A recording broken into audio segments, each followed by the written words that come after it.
Okay, so today's attendance code is 9373. So go ahead and put that in, get that out of the way.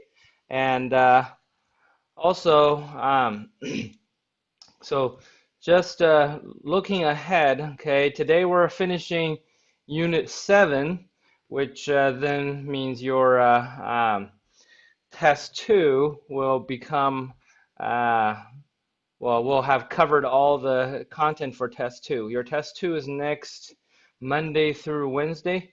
So on Monday, we'll do a review next week, and then you can take the test sometime during next week, the first 3 days of next week. Okay. Now, this also marks the last day we will meet on Wednesdays because I explained this a little bit in the beginning of the semester and told you that by this point, because of exams and stuff, that we can no longer maintain our schedule of meeting on every single Wednesday.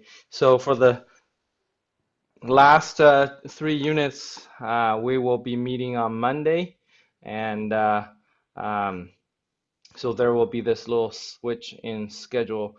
But Josh, what's your question? Oh, I don't think the password right. Was it 1393? 9373. Yeah, I'll put it in the chat. Got it completely wrong. Thank you. Yep. So,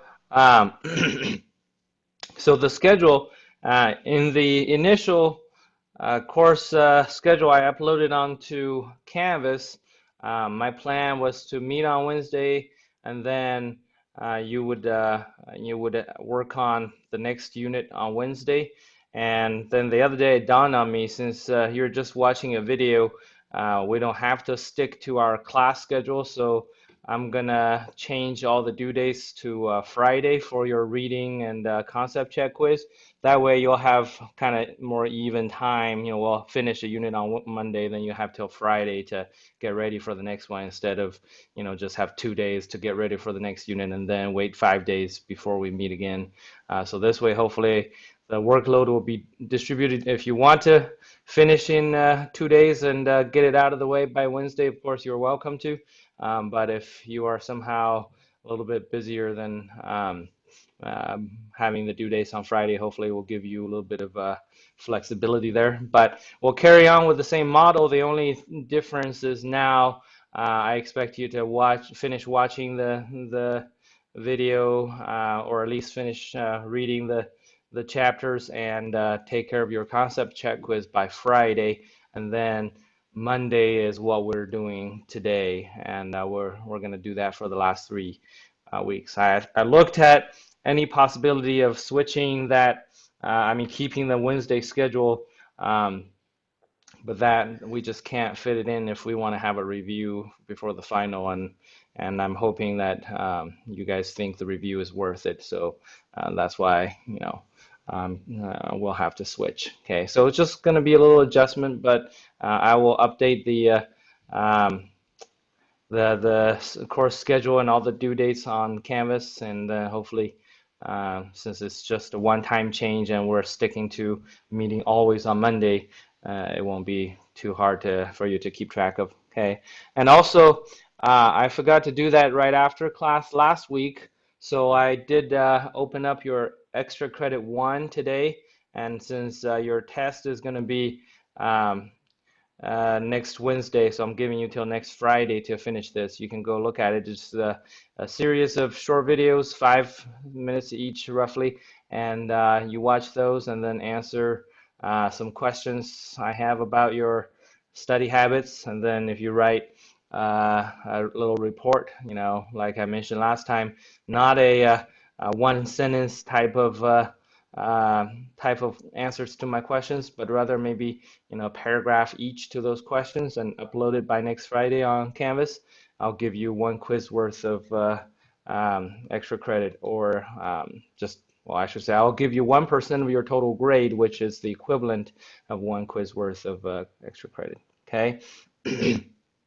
Yeah, so Will just ask me, if we have a review next Monday, then we don't have class again until the following Monday. The answer is yes.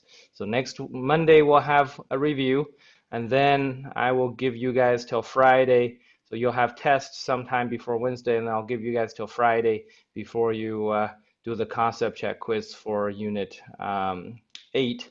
And then on the following Monday, we'll finish Unit 8 and then move on to Unit 9, etc. So the semester is kind of wrapping up. We're just about a month away from being done with the semester. So plan ahead and look ahead and push through. I know by this point, some of you might feel a little bit burned out doing this, and um, hopefully you can, just push through and finish this strong. Okay. All right, now we'll talk about test two more toward the end of today after we finish talking about unit seven, okay? Before we jump into unit seven, any questions or concerns you have from your own reading and watching the videos, etc.? Yeah, Stuart? So not about the questions, but about what you were saying for classes. So for the rest of the semester, we will only be meeting on Mondays. Correct. Okay, thank you. Yep. Okay, anybody else? All right, if you don't have videos from your own reading or the video that you watched for the lecture of this unit, then what I want to do is if you go to this unit on Canvas, you can go to modules and unit 7, you can see that I uploaded the discussion for this unit. If you click on it, you can see there's some questions that I want you to work on. So it starts, I set up this imaginary nation called Mamafia, okay? And you guys have been living in Mamafia for about 10 weeks now. Maybe you didn't know, but yeah. So, and I give you some basic setups of the economy of Mamafia, and then I ask you to calculate the equilibrium real GDP, okay, for this economy. Now I'm gonna put you into breakout rooms and a group of 3 or 4 people, and then you guys should work together and just finish part one, and then I'll bring you back. I'll give you maybe 5 minutes or so to see if you can figure this out. This is something we talked about from 2 units ago, but I told you that this was going to come back and kind of, bite you again if you don't remember. So let's review this here, okay? All right, so let me look and make sure every room has at least 3 people. Okay, so I'm going to push you to breakout rooms. Go ahead and talk with each other, and I'll bring you back in about 5 minutes. If you have questions, just notify me and I'll jump right in. Okay, only work on number one for now, and then we'll come back and look at the other questions in a minute. Okay.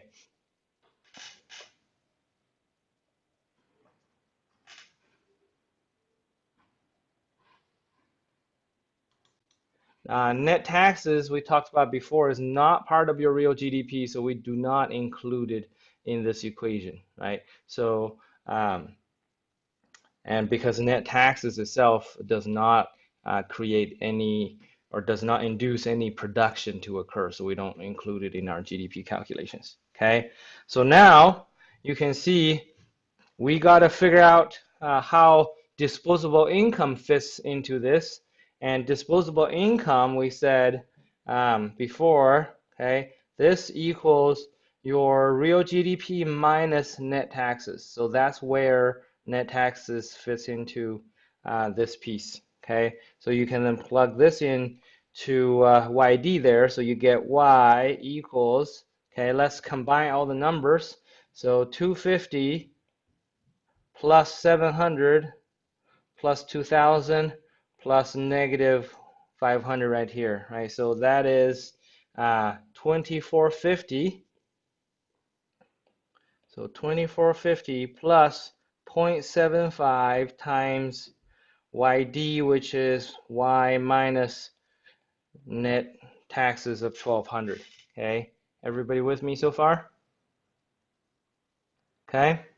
All right. Now, remember we said here, okay, when you have a number plus something multiplied by something in parentheses, okay, the order of operations is the biggest mistake people make. Okay, the biggest mistake people make is that they add 2450 plus 0.75 first, and then they multiply whatever is in the parentheses.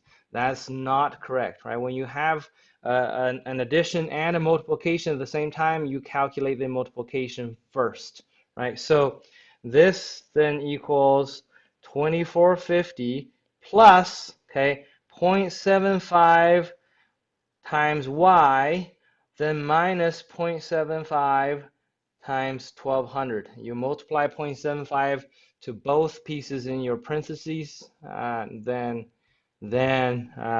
you can move on correctly. Okay, so this then becomes y equals 2450 plus 0.75y minus 900. Okay, so that becomes y equals, okay, 1550 plus 0.75y. Now we want to move all the y's to one side of the equation and numbers on the other. So we need to subtract 0.75y on both sides of the equation. So this becomes y minus 0.75y equals 1550 plus 0.75y and then minus 0.75y. So all we did was to minus 0.75y on both sides of the equation. Then on the right-hand side, they cancel each other. Okay. On the left-hand side, we said before y is really just 1y. We don't write the 1 there because there's no need to write 1 in front of itself. But 1y minus 0.75y gives you 0.25y. That equals 1550. Everybody with me so far? Okay. And then we divide both sides by 0.25. Oops, 0.25. So that cancels on this end. And 1550 divided by 0.25 gives you the equilibrium. Y is 6200. Okay. All right. Okay, Josh, did you figure out where the error is? I don't know if Josh can hear me.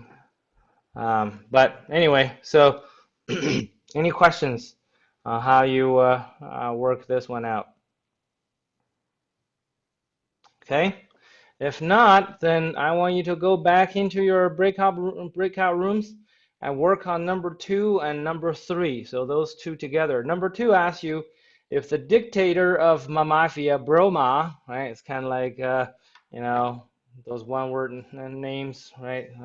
Who has a one-word name? I can't remember at the moment. Like Adair, right? So, but anyway, so Broma, right, realizes the economy is falling into a recession and the real GDP needs to increase by $600. Then the question is, how much do government purchases need to change to achieve this goal?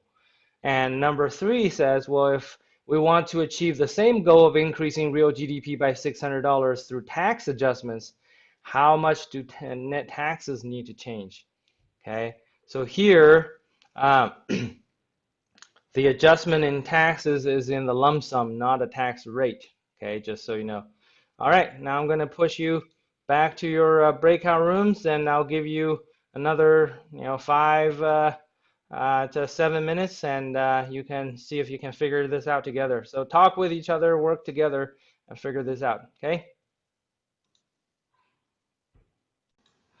All right, welcome back. Okay, how did it go for number 2 and number 3? Were you able to figure it out? What did you get for number 2? How much does um, government spending needs to change if we want to do that to increase real GDP by 600? What was your answer? 150. 150, okay. Did everybody get the same answer? Yeah, okay. What about number 3? How much do the net taxes need to change?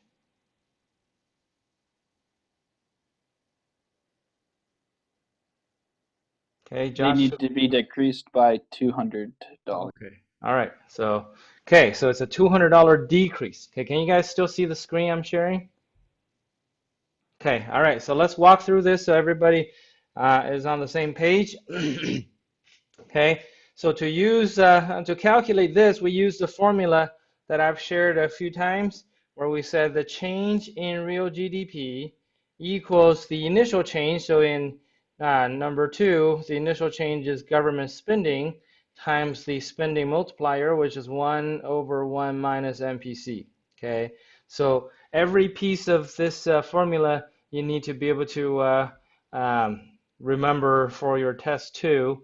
Don't forget, you do get a note card, so if you're struggling with memorizing these, write them down. Okay. Now, here we know that the change in real GDP needs to be 600, and we're trying to figure out how much change in G is supposed to be. Then that leaves us, okay, with the multiplier, and the multiplier, you can see, needs to know what the MPC is. So in this case, how do you figure out what the MPC is?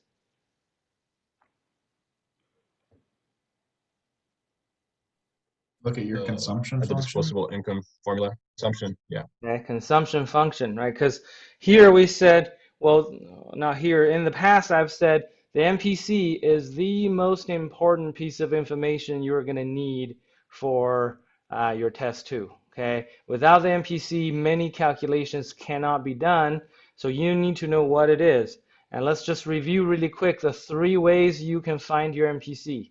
Okay, the first way is easy, right? Where MPC is given. Okay, or MPS is given, right? So if I tell you MPC is 0.75 or MPS is 0.25, those two mean exactly the same thing, right? Because MPC and MPS add up to 1 always. So if you know one, you know the other. That's the easiest way, okay? The second way is this current situation. You have the consumption function. Okay, so when you have the consumption function, okay, then let's go up here, right? So well, actually, never mind. The consumption function here says C equals, okay, 250 plus 0.75 times disposable income. Okay, and we said that number between 0 and 1 right in front of your disposable income is always the MPC right here. Okay, so that's how you identify what MPC is in this second possibility. Then the third one is the hardest, where I give you different levels of incomes and consumptions. Okay, so if I were to tell you, okay, well, when your disposable income is $1,000, okay, your consumption, let's say, is 600, okay. When your disposable income goes up to 1,100, okay, then your consumption goes to $675. Then what is your MPC? Well, that's when you have to remember the formula for MPC. We said that MPC equals the change in consumption over the change in disposable income. So in this case, the change in consumption is $75, while the change in disposable income is 100. So you get 0.75, just like before. But these are the 3 different ways you find the MPC. Okay, one of these 3 ways is going to be what you see in these type of questions. Okay, so here, then this formula says 600 equals the change in government spending times 1 over 1 minus 0.75. So that gives you 600 equals the change in G times 1 over 0.25. So that is 600 equals the change in G times 4, right? Then you divide both sides by 4, and then you cancel on the right-hand side, and then that gives you the change in G equals $150. Okay, any questions? Good. Okay. All right, so that's number 2. The number 3, okay, asks you the same change except with net tax adjustment, right? So that's when we need to use the tax multiplier. And that formula goes as follows. The change in y equals the change in net taxes times the tax multiplier, which is negative MPC divided by 1 minus MPC. Okay, it's negative because tax changes always go in the opposite direction of real GDP, right? Because if you want to increase real GDP, you have to cut taxes. And if you raise taxes, that decreases real GDP. So they have a negative relationship. And then on top in the numerator, instead of 1 over 1 minus MPC, we have negative MPC minus 1 over MPCs, because when you have a tax change, not all of that is spent, right? When you give the consumers some tax changes, then consumers will only spend MPC times that much, because MPC is the proportion of their new income they're going to spend, right? So not the whole thing is spent. It's MPC times the tax cut you give people that will be spent, and vice versa, right? So that's why this formula looks a little bit different. Any questions about why this formula looks like this before we move on? We're good? Okay, so then you just again plug in the numbers. So the change in y needs to be 600. We need to figure out what the change in NT is, and we know, whoops, this is negative 0.75 divided by 1 minus 0.75. So then from this point on, it's just avoiding math errors, right? So this is negative 3, okay? And then you divide both sides by negative 3. Cancels out on the right-hand side, so the change in net taxes is negative 200. So you need to have a $200 tax cut if you want to increase real GDP by 600. Okay, any questions on how this is calculated? Okay, so this tells you then tax changes are not as efficient as government spending, because government spending, whatever the amount is all spent, right? Taxes, we said people will save some before they spend the rest, so it doesn't affect real GDP as effectively as government spending, but the government still does that a lot because it's popular, right? Okay, all right. Now, okay, one thing I just realized looking at number 4, I forgot to talk about in my video, is the difference between automatic stabilizers and discretionary fiscal policies. Okay, what's the difference here? Does anybody remember from your reading? What's the difference between automatic stabilizer and discretionary fiscal policy?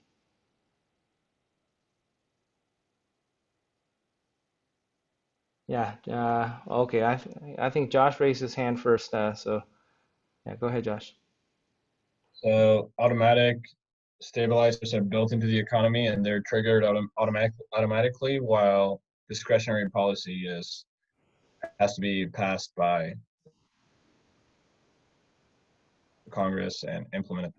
Okay, very good. Yeah, so both, first of all, I want you to understand that both are fiscal policies. Both are different types of fiscal policies, okay?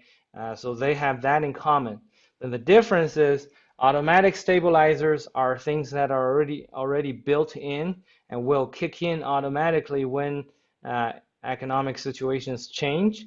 And discretionary policies require deliberate decision and attempt to change something. For example, okay, when the coronavirus hit in March and things just tanked in our economy, right away, okay, people could immediately apply for unemployment benefits when they lost their jobs. Okay, that's an automatic stabilizer. Congress didn't have to discuss, well, in this coronavirus situation, are we going to give the people who lost their jobs any unemployment benefits? That's already been decided decades ago, and as soon as people lose their jobs, they can apply for it, and that money will start flowing. Okay.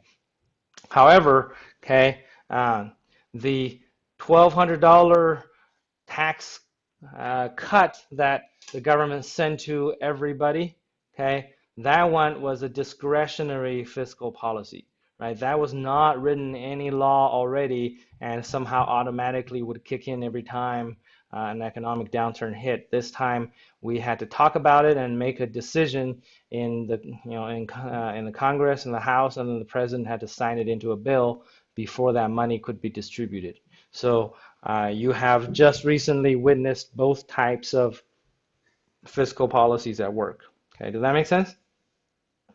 All right. Okay, so number 5, I already talked about this in the video, right? When you have a recession and the government is trying to battle that, then that usually means your recession will worsen, right? Because again, your budget balance for the government equals its income, net taxes, minus its spending, so government spending. And when you do when you are in a recession, first of all, your net taxes is going to decrease, right? Because when people lose income and jobs, the government will collect fewer tax dollars. But in the same time, your government spending is going to increase because you'll have more unemployment benefits to pay, and sometimes you have to do discretionary policies like the $1,200 tax and cut that we did per person, right? So when your income decreases, spending increases, that means your budget balance is going to decrease. If you had a surplus before, it's now smaller. If you were already in a deficit, it's going to be a bigger deficit now. Okay, so that's what you can expect. The number 6 is about those different types of lags we mentioned. Well, actually, one thing I did want to talk about is with number 5 is the national debt. Okay, let me look up something and share a screen with you. Okay. So it's not a very good one. Let's see.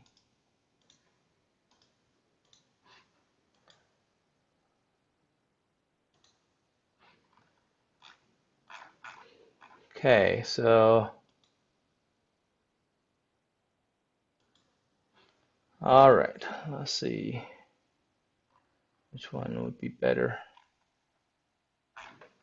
Okay, so let me share my screen and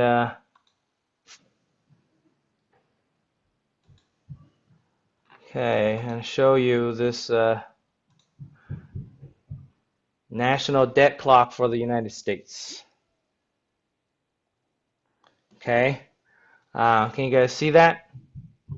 All right, so this is a one of the few versions of the United States national debt clock.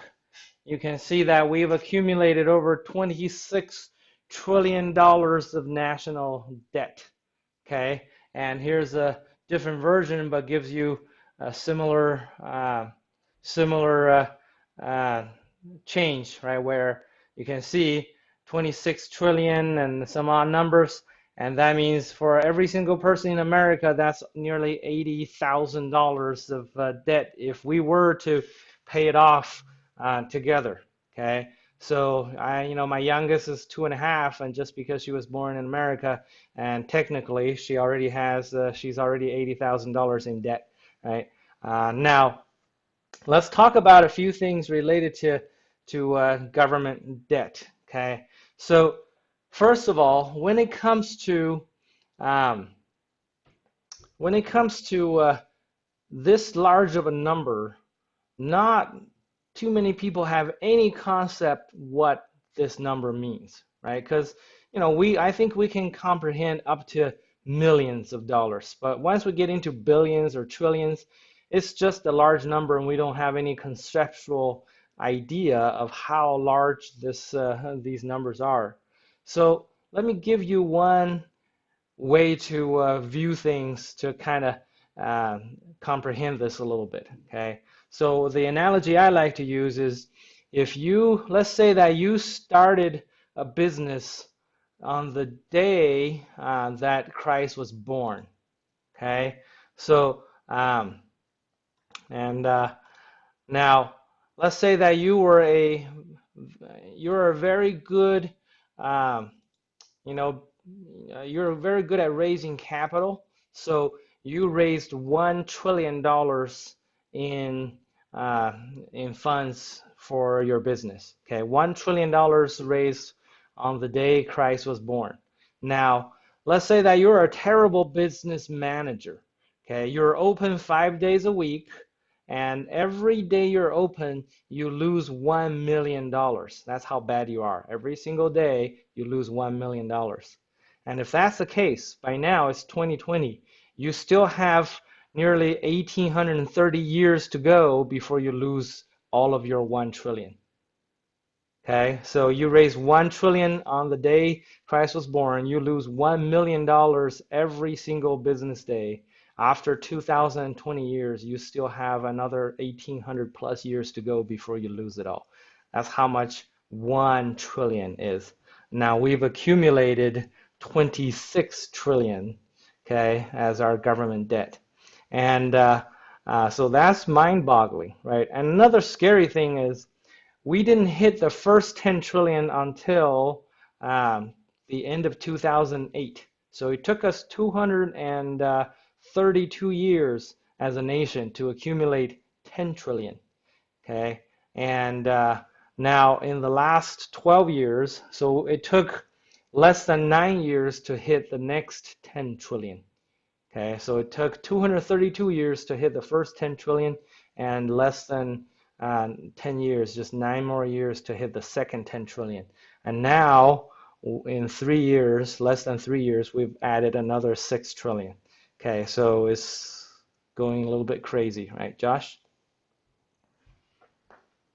Do those numbers account for inflation?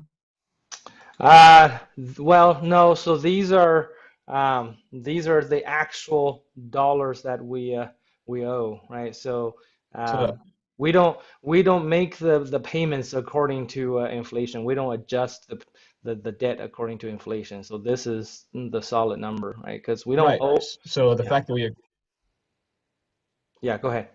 so the fact that we accumulated the next 10 trillion faster than the first 10 trillion is not as surprising if we take into account that the first 10 trillion were accumulated when the dollar was worth a lot more money. Okay. It's still pretty bad, but it's Yeah, bad. absolutely. But yeah, you're right. So the first 10 trillion were worth more, right? But the difference in ratio definitely is not that big, right? Even if you adjust for inflation, it's not going to be 232 to 9, right? That's not going to be how Yeah. yeah, that's not going to be how big inflation has been, right? But that's a good point, okay? So Will asked, who are we in debt to? So that's the next thing I want to talk about, right? So you hear in the media that China owns America and this and that. That's actually not true, right? China owns about 4 or 5% of our national debt. That's it, okay? So little bit, about just slightly over half of our national debt, okay, is um, owned by Americans. Okay, what I mean by that is, well, it's domestically Americans have let our government borrow, probably 13, 14 trillion dollars. And in that sense, we're not too worried about that part of our national debt because it is simply a transgenerational, or I should say, a generational transfer of wealth. Okay, what's going on is, let's say if your grandparents hold $100,000 of government bonds or securities, all that's doing is them saying, okay, I'm going to give up spending my $100,000 now to let the government borrow it, and 30 years from now, Stewart can, claim the $100,000 of bonds when they mature, right? So that's really your grandparents giving up their current consumption, so down the road their prosperity or whoever inherits their wealth can get some of their wealth. So it's a generational transfer of wealth, and that's really not that big of a deal because that money stays in America, right? But it's the other nearly half, and that's owed to foreigners, that should be alarming, right? Because unfortunately, our government does not discriminate when it comes to borrowing money, right? We borrow from whoever is willing to give us money. And so half of our national debt, nearly half, is owed to foreigners. That means sooner or later, we're going to have to pay it back, and that money will go to another economy. So we're going to lose it. And and another really bad thing is, seeing this large number, our government does not make any principal payments as we go. They only make interest payments until the bond matures and they have to pay, and then they pay, right? So we only, it's kind of like you only pay off the interest payments on your credit card debt every month, so you don't pay it down at all, okay?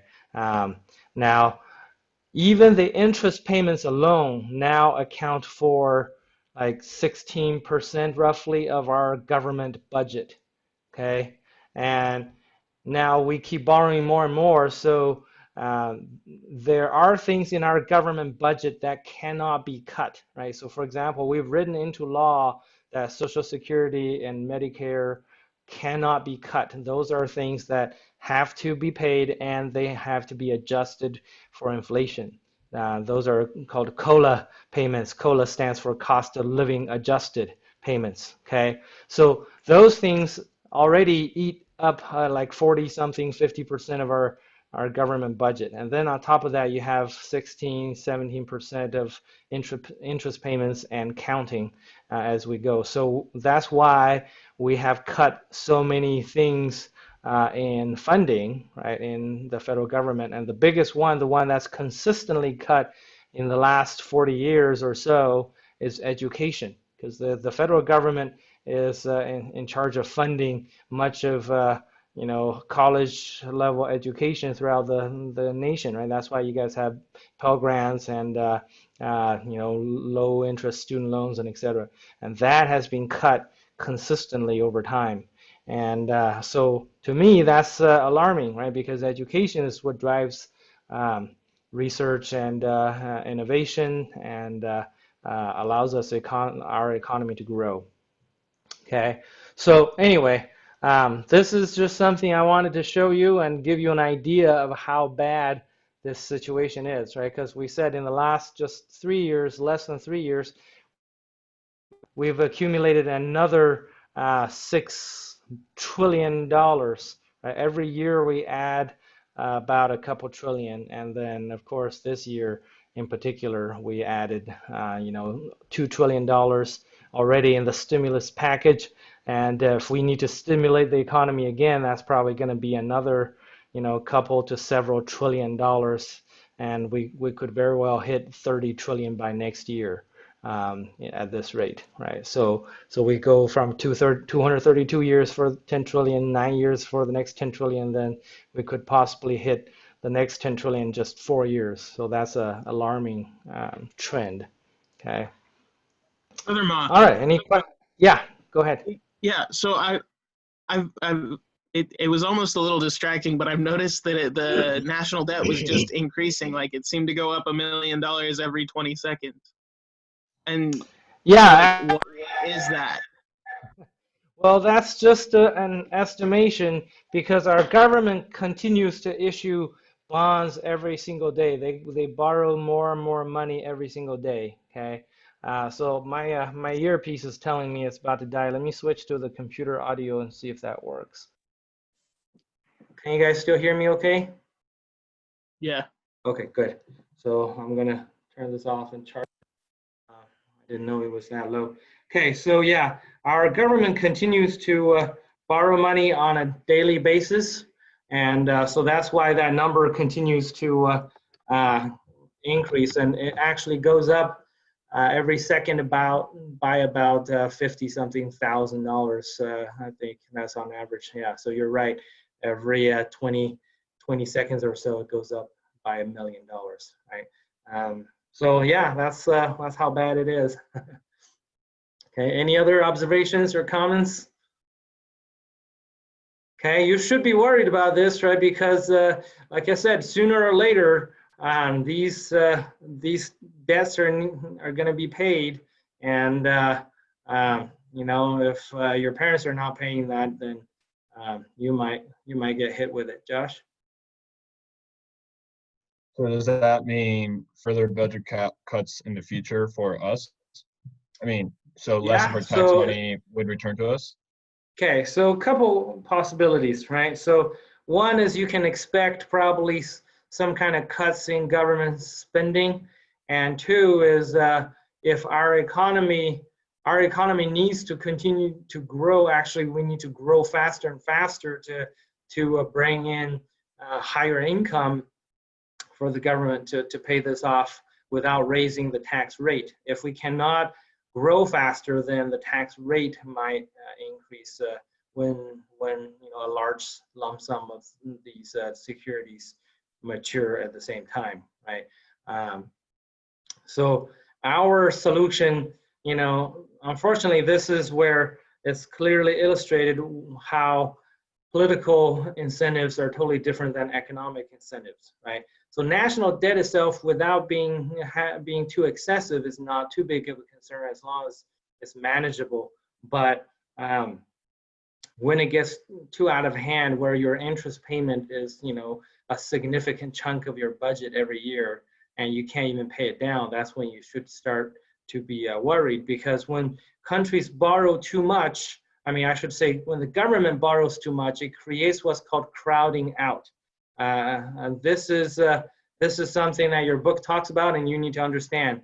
So crowding out refers to the fact that, well, when the government needs to borrow more and more money, then it competes with private firms for borrowing, right? Because the people who have money for others to borrow are the same group of people, right? And so when the government borrows more and more, then they can drive the interest rate higher, making it more expensive and costly for businesses to borrow. But when businesses borrow, they borrow to invest in their future production. So when the government borrows more and more, they can make it too costly or too difficult for businesses to borrow money and grow. And that's going to be a big problem for any economy, right? So so crowding out is a real concern as we go forward. And so that's why it's a problem. And then when our government, like I said, nobody wants to be responsible and pay this down. Everybody wants to be popular. All the government officials want to be popular, and they just keep spending and cutting taxes because that's what voters like, and nobody cares about who's going to pay this off. And in fact, just about 2 years ago, I just laughed when I saw the news because the national debt was becoming a really big concern. And right now, the longest bond we issue is 30 years. That means, the government has to pay that debt back within 30 years.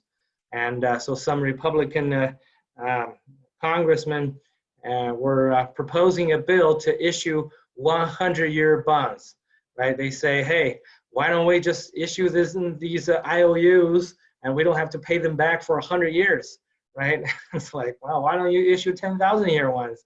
That would be even better, right? So, because their idea of borrowing more money without buy those bonds. What? Sorry, go ahead, Josh. Who's going to buy the bonds? Don't list 100 years. I guess people who really care about their great-great-great-grandchildren, right? Because, yeah, for me, I'm like, I'm never going to meet them. Good luck, right? They're going to have to figure their own life out. I'm not going to leave money to my great-great-great-grandchildren, but yeah. But anyway, so yeah, that's their solution. Instead of finding a way to control spending, right? Our solution is to kick the ball further down the road so we don't have to worry about it. And one of my colleagues, brother Ron Nate, some of you might know him, he just got elected again as a Idaho legislature, so for the Idaho State Congress.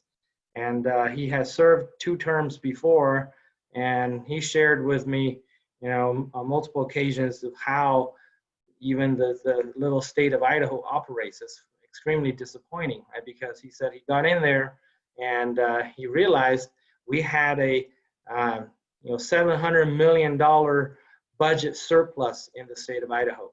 But instead of giving this money back to taxpayers, the governor proposes a bigger and bigger spending proposal every year, just trying to use it all up. And so he's saying that, why are we trying intentionally to spend it all when we don't need to just find ways to spend this money, right? Why can't we have a tax cut and give this money back to the taxpayers? And so a couple of years ago, he proposed a tax bill for a tax cut. Of course, that didn't get passed. So it made it through the legislature, but the governor did not want to cut taxes. So instead, the governor proposed an alternative bill where, so that one got passed, where they don't give the money back to the taxpayers, but they'll put the money in an emergency fund. And the crazy thing is, this bill got passed in 2018, I think, early on. So they put, at that point, they had like $300-something million left as surplus. They put it in an emergency fund. And then very early in 2019, when the economy was going really well, the statewide unemployment rate was about 3%. The government declared some bogus emergency and drained that fund, spent it all. Now we're in a real emergency. I'm sure we don't have anything left to actually spend in 2020. So it's just extremely disappointing to see how decision makers make these decisions, because it's not their money, and their incentives just not line up for what's right, but rather they do what's convenient and what's popular. Right? Okay. Yeah, Cheyenne. Yeah. Calling out inheritance tax. Yeah, don't get me started on taxes. Okay, so a very good way of looking at tax. There's a lot of different organizations studying tax. A good way of looking at tax is look at how long you work for the government every year versus how long you work for yourself. So instead of thinking of how many dollars, you look at how much of your pay you need to pay to the government, and when you can finish earning all that pay for the government.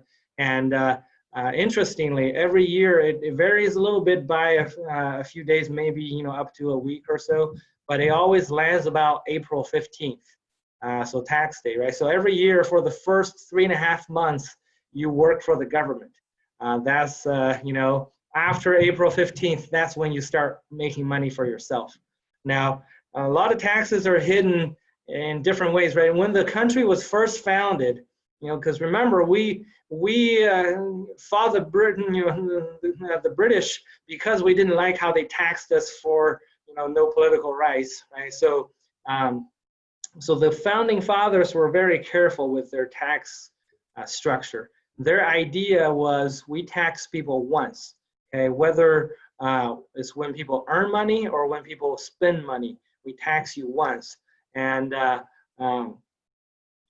but that has changed, over time, for sure, right? Because now you pay money when you earn money. You pay tax when you earn money. You pay taxes when you spend money. You pay tax when you own things, like my property tax, because I just got my property assessment, and according to the government, my property went up in value by over $80,000 in last year. So now I have to pay more taxes on it, even though I didn't get any pay increase close to that at all. But they say, hey, just because your property is worth more, you got to pay more money.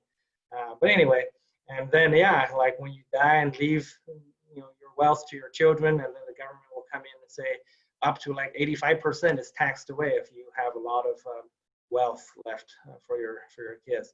Right? That inheritance tax starts at like 55% and goes up to like 85-90%. So anyway, yeah, so interesting, right? And also watch out for little tricks, right? Because one little trick that the government uses is that, well, this tax doesn't apply to you, right? We're going to tax this group, right? The super rich, and then you won't be affected.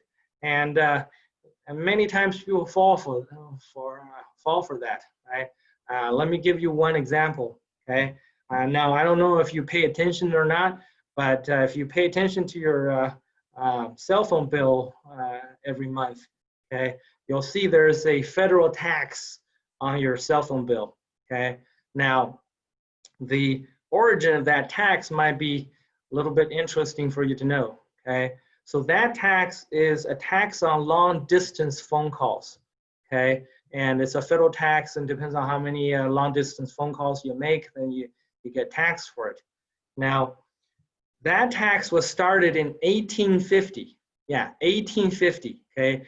During the US-Mexico War, you know, the war that the Mormon battalion went but didn't have to fight in, and because Brigham Young promised everybody would be protected and returned fully, right? So that war. In 1850, we were in the middle of the Mexican, US-Mexican War, and the government needed more money to fund the war. And of course, even back then, they knew taxes were very unpopular.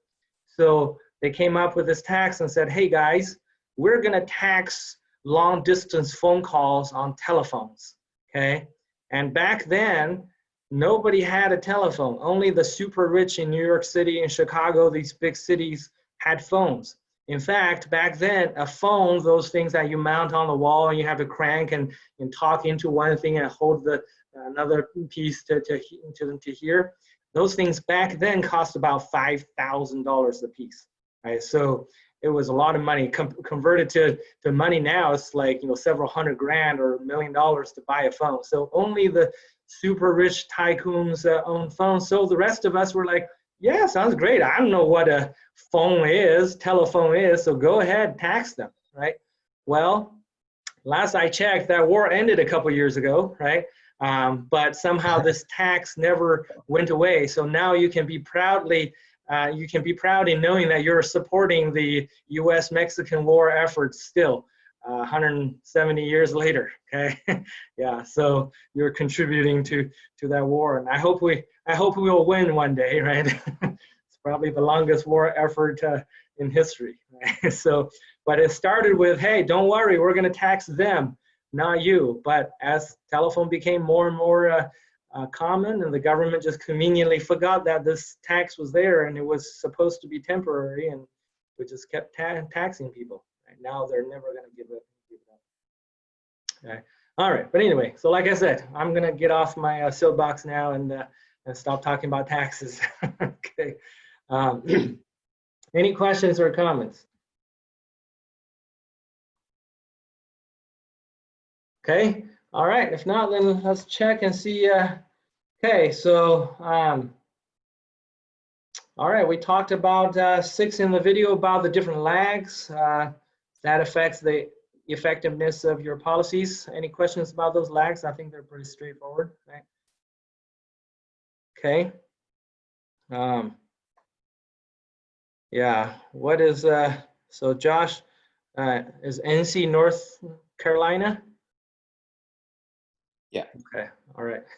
Yeah, it's a common trick, right? So this is temporary, then it stays forever. This is only for some of the folks, not for you. Then eventually it expands to everybody.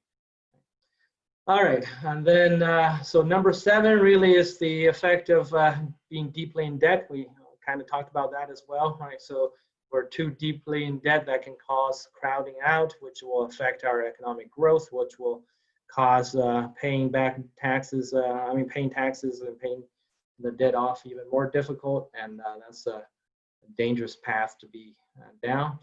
Okay, and then number 8 is graphically illustrate the effects of the change. So let me share my screen really quick again. Okay, now let's see, can you guys see the screen? Okay, good. All right, so we've done this in the video, but I just wanted to make sure everybody understands. Okay, so again, when you use policy, whether it's fiscal or monetary, which we'll talk about after the second exam, okay, you always shift aggregate demand. So you have your long run AS, okay, and in this particular case, so this is number 7, right, since we have a recession that we know of, okay? So this is, let's call it Y1, and this is P1. So this is 6,200. We calculated, and we need to be at 6,800, okay, of Y star, okay? Now, if we use policy, whether it is through government spending or tax cuts or a combination of both, we will stimulate spending, which affects aggregate demand. So you're shifting aggregate demand to the right and closing that gap, or you'll cause price level to increase, but your real GDP will go back to where it's supposed to be. Okay, now contrast to what we talked about last week. If we left things alone, if we did not use any policy, it would be the short run aggregate supply curve shifting to the right to close this. Now, a few weeks ago when we first started talking about macro, you read the supply side policies, supply side economics, and that is very difficult to do. Okay, and we'd mentioned this before. The only person that pulled this off was Ronald Reagan back in the 1980s, and that's why it's called Reaganomics. What he did was he cut taxes on the corporations, and that is extremely unpopular in any country, especially in America, because that will be seen as, you're in bed with the super rich and you're just trying to give big corporations more money. But if it works, okay, and cutting taxes on corporations to stimulate their production by lowering their cost would shift the short run aggregate supply curve here instead of having to shift your short run, instead of shifting your aggregate demand. But that, like I said, is very rare. So 99% of the time, we just stimulate aggregate demand with our fiscal and monetary policy. So unless, when you are doing a question on a quiz or on a test, unless you're told it's a policy affecting the producers, do not assume you're shifting the short run aggregate supply curve. I always assume you're shifting aggregate demand. Okay, so unless you're explicitly told it's a policy affecting the producers, shift your aggregate demand curve when there's a policy. Okay. All right. Okay. Questions? All right.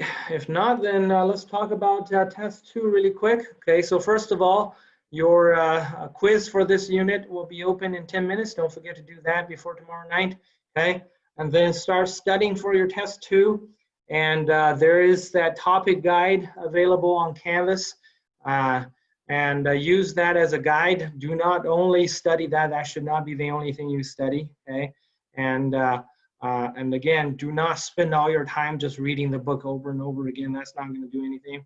This test is much harder than test 1 because it has a lot more calculation type of questions. Okay. And so you need to do a lot of practice. Don't forget that app that allows you to create your own practice exams on your homework website, okay, the one with the A+ symbol. Utilize that, do a lot of practice questions, and again, don't do a bunch of short practice exams. That doesn't do you anything. I want you to do one, or at least each one you do should have a lot of questions. I would say, I always tell my students minimum of 50, 60 questions per unit is needed. So if you want to create one sample test for all 4 units, you need to have at least like 200 something questions to cover enough topics, right? And if you do 10 different sample exams of 20 questions each, that's hardly going to do anything for you, because 20 questions spread, over 4 units or 6 chapters will not really cover much of anything. Okay. You are allowed a note card with handwritten notes, double-sided. Okay, so 3x5. You can make sure you show that to the camera when you first start, and also I will enable the calculator and Proctorio for you. Now, I did not do a practice quiz for this test to make sure your proctorial works. I'm assuming you're using the same computer with the same settings. You haven't messed anything up. So if that's not the case, I guess let me know. I'll create another practice quiz. But if it worked for you last time, it should work just fine this time. Last time I didn't have any technical issues with you guys, so hopefully that's still the case. Okay, Josh, go ahead. Can we use Excel? Because in other classes I have used Excel and it hasn't been a problem. So can we? I'm not yeah, let's see, let me see. I'm not sure if I want to enable other programs available on your computer, just because that can create more potential for you know, cheating. And these calculations, Okay. I don't think they'll be difficult enough where you cannot easily do with a calculator. Okay. We can just use scratch paper. Yeah, Right. scratch paper, calculator. Yeah. Okay. Because if I allow, I don't think there's a setting for me to specify which programs you can run and cannot run. So either I allow you to run all sorts of programs and other windows on the computer or not. And honestly, I'd rather not put you in that situation where, you know, you're tempted. Okay. All right. And then anyway, so your test this time, I told you I was going to wean you off of the extra questions I'm going to drop. So this time you only have 3. So there will be 53 questions total. And I count the 50. I count 50 as 100%. So do your best. And yeah, and then let's see, it covers units 4 through 7. So I can't remember the specific chapter numbers, but that's also 6 chapters. Okay. And just make sure you go back and review. We've covered a lot of content, and now bring your questions on Monday. The review on Monday is going to be based on your questions. So write them down as you review, and then we'll talk about them. Cheyenne, you raise your hand. Yeah, is this test accumulated? No, yeah, just units 4 through 7. Okay. Okay. Okay. All right, any other questions? Okay, if not, then I guess we'll call it a day today, and then I will see you guys on Monday, okay, with that review. Okay, have a good rest of your week. Thanks, Lerma.